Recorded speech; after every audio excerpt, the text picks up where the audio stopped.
خفتگان خاک سے استفسار۔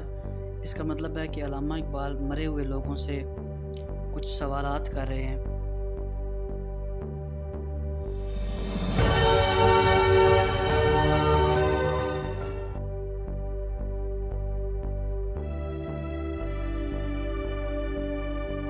اس جہاں میں ایک معیشت اور 100 افتاد ہے، روح کیا اس دیس میں اس فکر سے آزاد ہے؟ کیا وہاں بجلی بھی ہے، دہقاں بھی ہے، خرمن بھی ہے، قافلے والے بھی ہیں، اندیشہ رہزن بھی ہے؟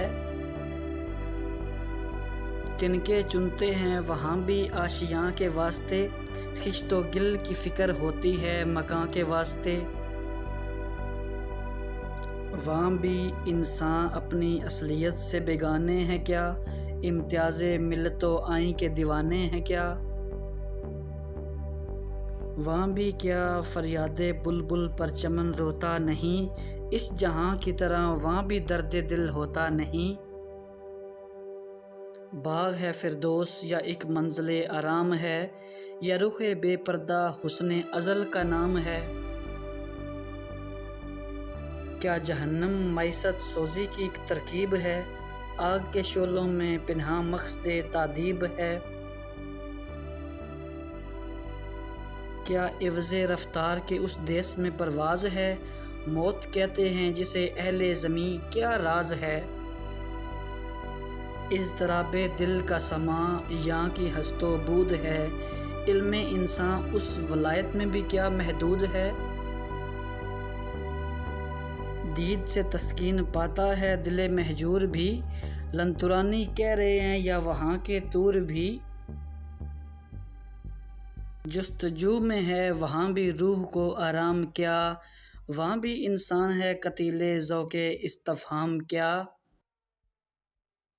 آہ وہ کشور بھی تاریکی سے کیا معمور ہے، یا محبت کی تجلی سے سراپا نور ہے؟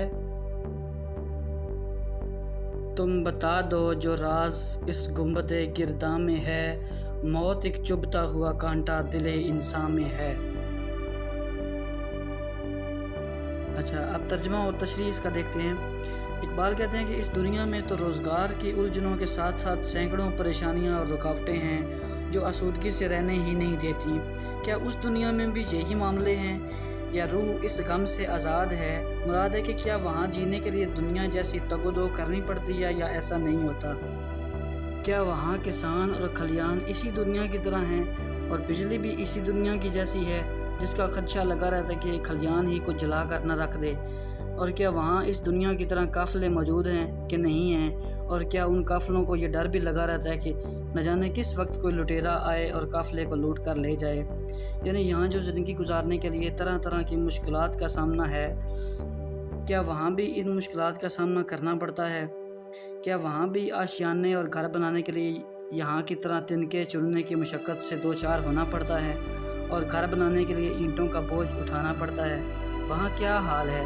یہاں تو انسان اپنے آپ سے اور انسانیت سے واقف ہی نہیں ہے، وہ اپنی اصلیت تک نہیں جانتا۔ کیا وہاں بھی ایسا ہی ہے؟ انسان اپنی اقدار سے ناواقف ہے، قوم اور آئین کے فرق کو جاننا نہ جاننے کی صورتحال کیسی ہے؟ ہمارے ہاں تو بلبل کی فریاد پر باغ رنجیدہ ہی نہیں ہوتا، اور اس کی آنکھوں میں نمی تک پیدا نہیں ہوتی ہے۔ کیا وہاں بھی ایسا ہی ہے؟ ایسی ہی بیگانگی اور لاتعلقی ظاہر کی جاتی ہے؟ آگے اقبال کہتے ہیں کہ کیا جنت ایک باغ ہے، یا کچھ دیر کے لیے سستانے کی جگہ ہے، یا مالک کائنات کی جلوہ گاہ ہے جہاں تک اس کا حسن ازل دکھائی دیتا ہے؟ کیا دوزخ گناہوں کو جلا دینے والی کوئی جگہ ہے، اور وہاں کی آگ کیا اس لیے بھڑکائی جاتی ہے کہ گناہ گاروں کو سزا دی جائے، اور جب وہ اپنی سزا بھگت لیں تو انہیں صحیح راستے پر لگا دیا جائے؟ کیا جس طرح اس دنیا میں لوگ چلتے پھرتے ہیں وہاں بھی چلتے پھرتے ہیں یا اڑتے پھرتے ہیں، جس کو موت کہتے ہیں؟ اس کی کیا حقیقت ہے؟ اس دنیا میں رہنا تو پریشان کن ہے کہ ہر شے کے حصول کے لیے بہت دوڑ دھوپ کرنی پڑتی ہے، اور انسان کا علم کیا وہاں بھی محدود ہے، اور بعض کوششیں بالکل ناکام ہو کر رہ جاتی ہیں؟ اے قبروں میں سونے والو، اس دنیا میں تو ہجر کا مارا ہوا دل تڑپتا رہتا ہے، اسے محبوب کا دیدار نصیب نہیں ہوتا۔ کیا اس دنیا میں بھی محبوب کے دیدار کے لیے ترستے رہتے ہیں؟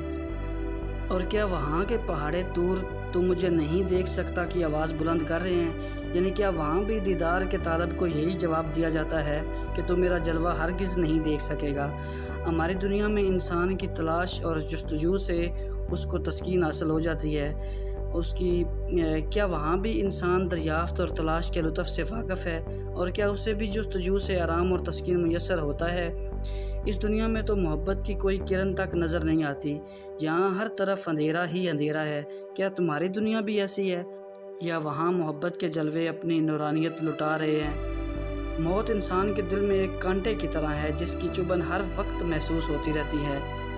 اے اس دنیا سے جانے والو، تم موت کی منزل گزر چکے ہو اور گھومنے والے گنبد یعنی آسمان کا راز پا چکے ہو۔ یہ راز ہمیں بھی تو بتا دو کہ یہ دل میں چبھتا ہوا کانٹا نکل جائے اور انسان کو موت کے بارے میں علم ہو جائے کہ موت ہے کیا۔